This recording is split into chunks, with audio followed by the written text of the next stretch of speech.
Hello and welcome to the transcription explanation of these two designs. The top one says Bring On Tomorrow and the bottom one says Nicole Burke. And I designed these to be engraved on a pocket watch, which I have finished here.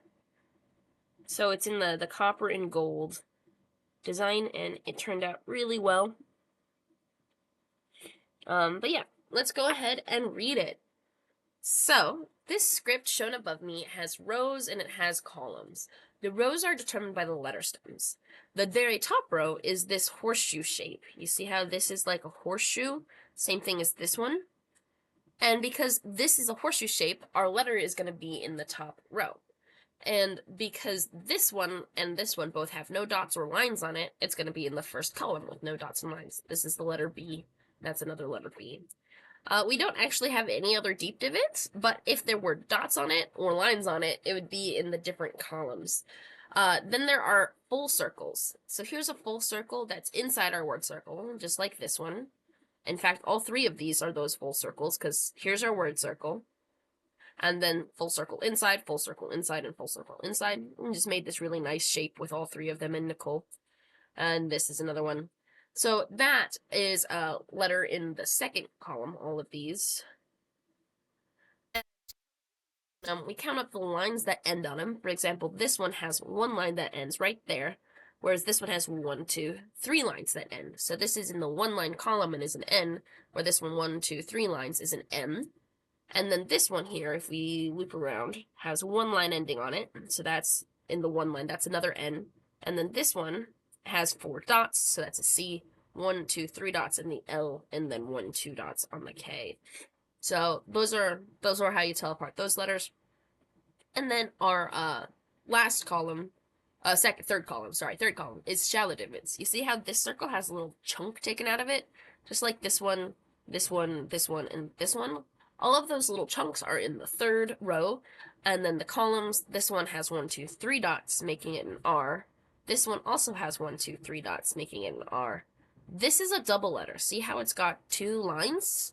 Those 2 lines mean it's a double letter. So it's actually a double R because it still has 3 dots. And then this has 1, 2 lines, making it a W. This is a T because it has nothing. This is another 1, 2, 3 dot R. And then last but not least, you see how this circle crosses the line of our word circle? That means it's in the bottom row, and it has 1, 2, 3 lines on it, making it an NG.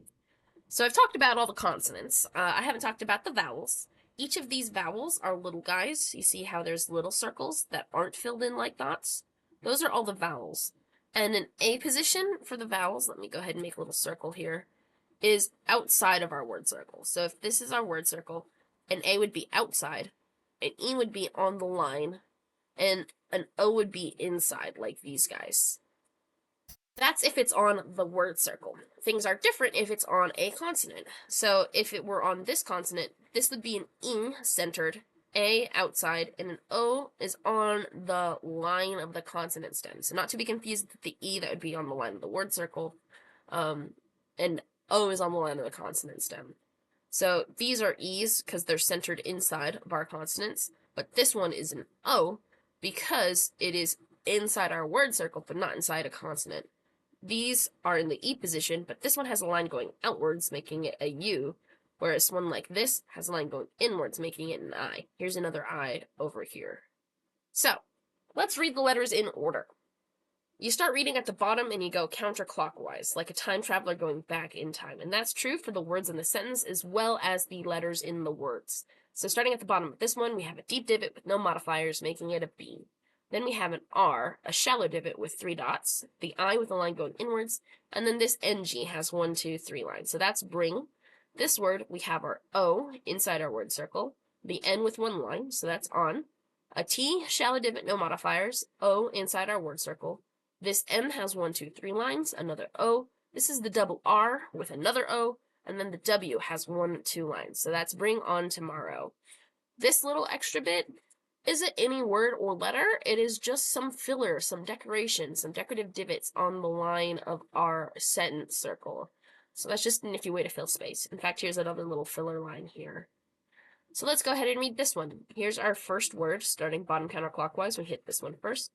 This circle is a full circle with 1 line, so that's the N. Then we have our I with a line going inwards. When there's a consonant and a vowel together, you read the consonant first before the vowel. So that's the N-I. Then we have this circle, and it has 1, 2, 3 dots. 3, 4 dots. I can count 1, 2, 3, 4 dots, making it a C. The O is inside the word circle, and this L has 1, 2, plus the third dot inside the E. So that's the L with the E. So yeah, that's the Nicole. And then a B is a deep divot with no modifiers. The U has a line going outwards. This shallow divot has 3 dots on it, and then this K has 2 dots on it, and then the E is centered inside the K. So yeah, that's that design. I hope you like it. Thanks. Bye.